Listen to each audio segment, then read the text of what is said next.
Intro music begins, eerie and melancholic.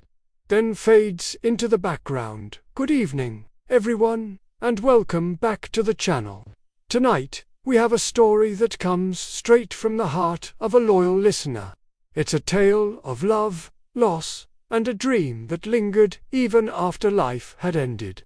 This story was sent in by Robert, a 64-year-old retired gentleman who finds comfort in our nightly tales. Robert, thank you for trusting us with something so deeply personal.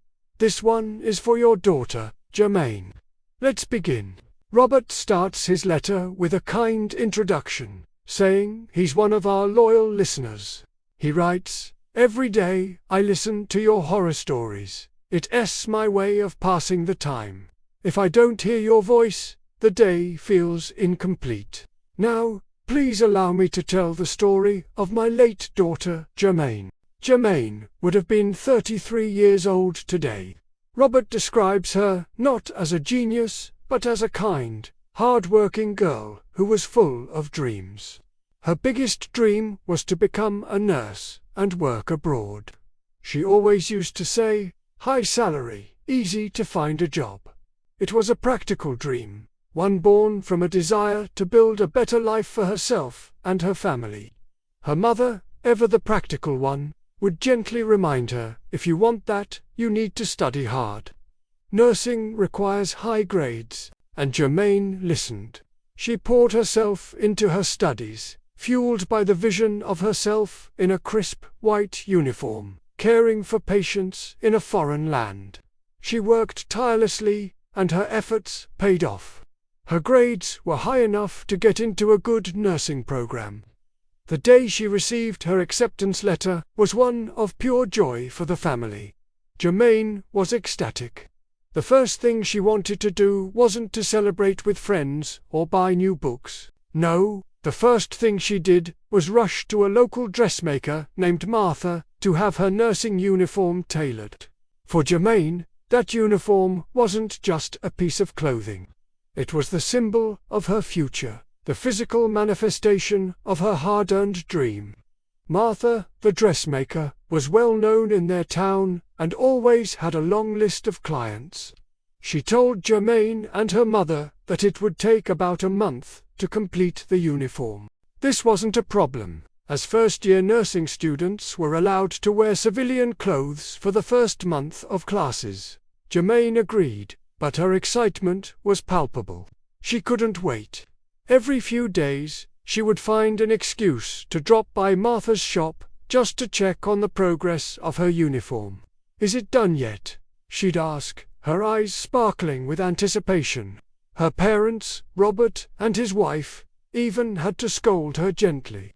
"Jermaine, don't bother poor Martha," they'd say. "She has a lot of work to do. It will be ready when it's ready." But Jermaine's eagerness was a force of nature. That uniform represented everything she had worked for. Then, one morning, everything changed.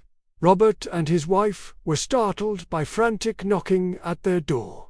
It was Martha, the dressmaker. She was pale, her hands trembling uncontrollably.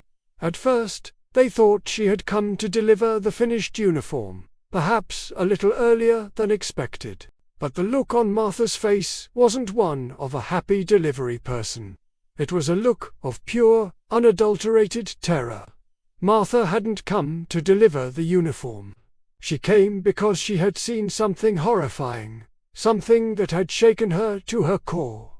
Through stuttered breaths, she told them what happened. She said that when she opened her shop that morning, she saw Jermaine. She was standing in the middle of the room, wearing the unfinished uniform, but her face was covered in blood, and she was just staring, silently, with an expression that Martha couldn't describe. Martha let out a scream that brought her husband running from the back of the house. He rushed to her side, but by the time he got there, the apparition of Jermaine had vanished. The shop was empty. But where the vision had stood, something remained on the floor. It was the half-finished nursing uniform, lying in a heap, exactly where Martha had seen Jermaine standing. A cold dread washed over Robert and his wife.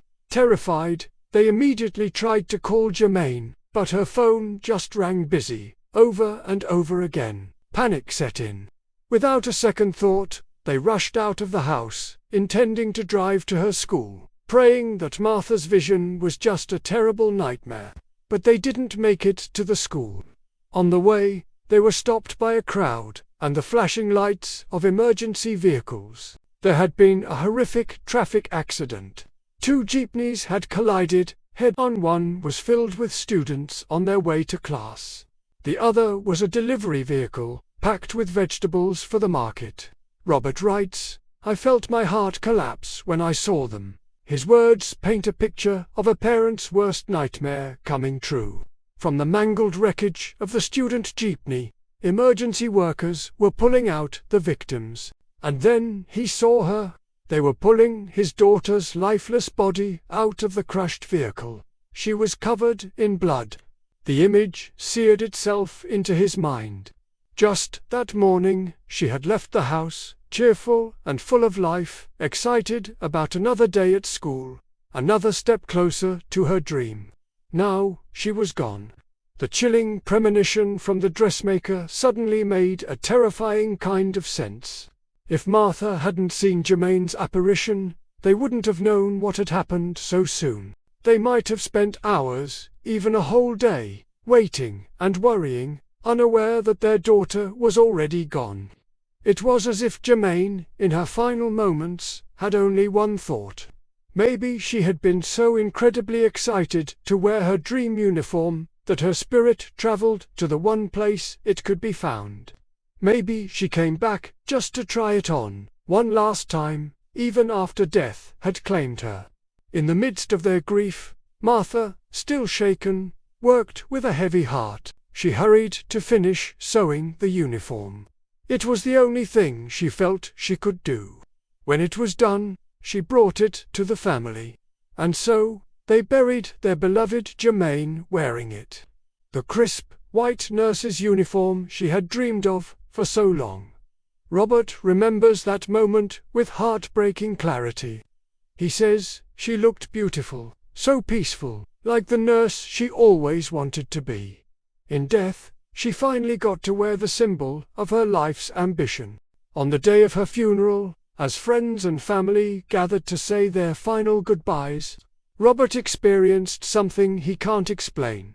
He swears that for a fleeting moment, he saw her. She was standing a short distance away, still in that same uniform, and she was smiling and waving at him. Through a blur of tears, he managed a small smile back at his daughter. He blinked to wipe the tears from his eyes, and when he opened them again, she was gone. Robert concludes his letter by saying, "It's been years, but the pain remains. My wife and I stayed strong for our other children, but life has never been the same. Because when one child is gone, a part of your soul goes with them. Some clothes, it seems, carry more than just memories. Sometimes, they carry the echoes of a powerful dream, and the souls of those who refuse to let them go." Thank you for sharing this incredibly moving story with us, Robert. Our hearts go out to you and your family. Jermaine's memory lives on through your love. And thank you all for listening. If you have a story you'd like to share, you know where to find me.